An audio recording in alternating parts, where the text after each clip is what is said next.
When you finally figure out you're autistic and ADHD or AuDHD, something happens almost immediately. You want to explain it to everyone, not because you need approval, but because for the first time in your entire life, you finally have words for why you are the way you are.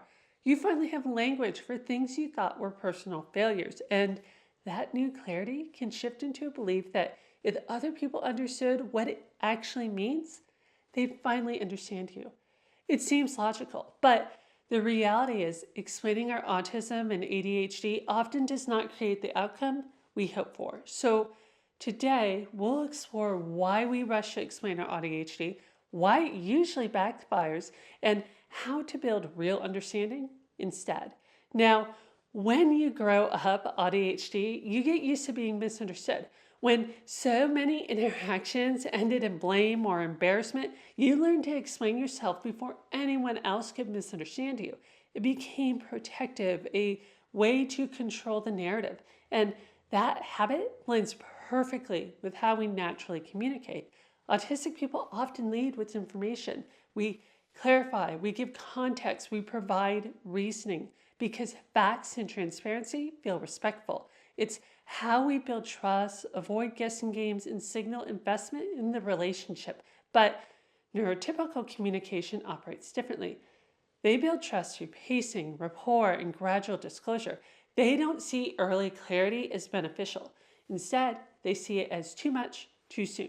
To them, information is personal, something you share once a relationship feels earned. So what feels like connection to us can feel disproportionate or even suspicious to them. And that's where the dynamic quietly shifts, because the moment we start explaining, we treat our behavior like something that needs defending. So when you finally learn you're autistic and ADHD, that same reflex gets pulled into the present. You finally understand your reactions, your overwhelm, your shutdowns, all the things that made you different.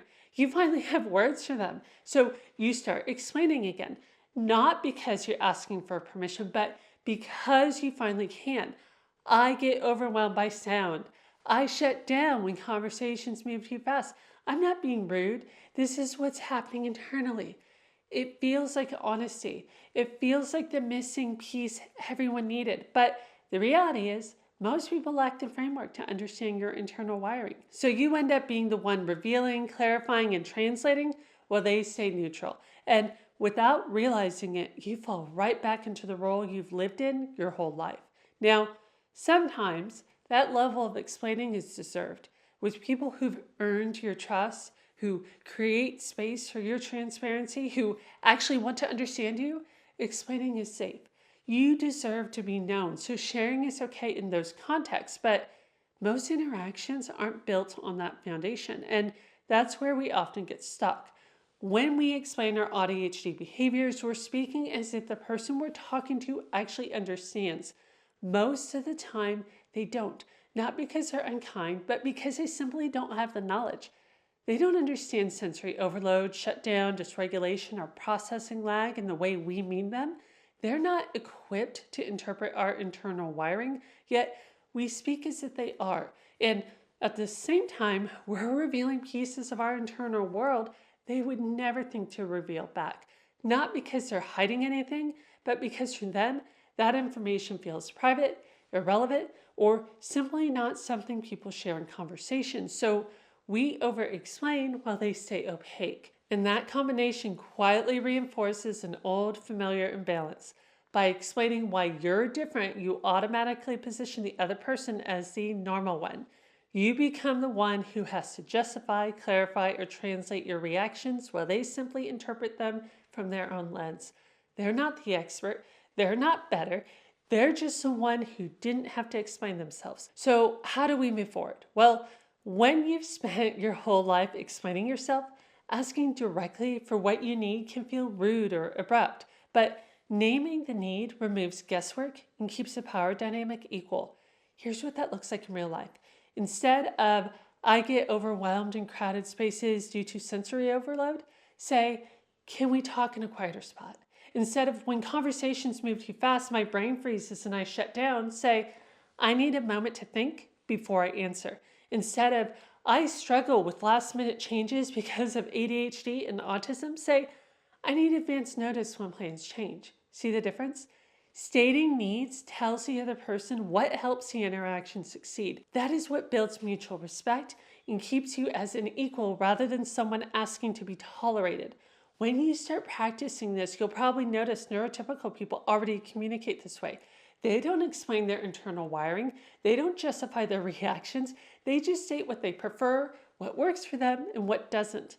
And for many of us, that can feel like a completely new skill, because it is.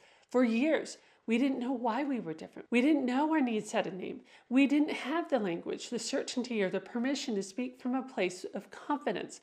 We just knew we were different and that seemed wrong. So we explained, we justified, and we tried to make ourselves relatable. We thought explaining our differences was the only way to bridge the gap towards acceptance. But now you know who you are. Now you know why things felt different. And nothing about you needs an apology or a disclaimer. Learning to state your needs is part of stepping into this identity with confidence. When you explain, you're asking for permission. When you state a need, you're claiming your place. You deserve to show up as an equal in every relationship you're in. And one of the first steps is letting go of the instinct to explain yourself and learning to speak your needs simply and confidently. If you found this video helpful, please consider joining me on Patreon at auDHD_hub. There you can find free resources as well as paid tiers for additional support. You'll find more info in the description down below. Thank you so much for joining me today. I will see you next time.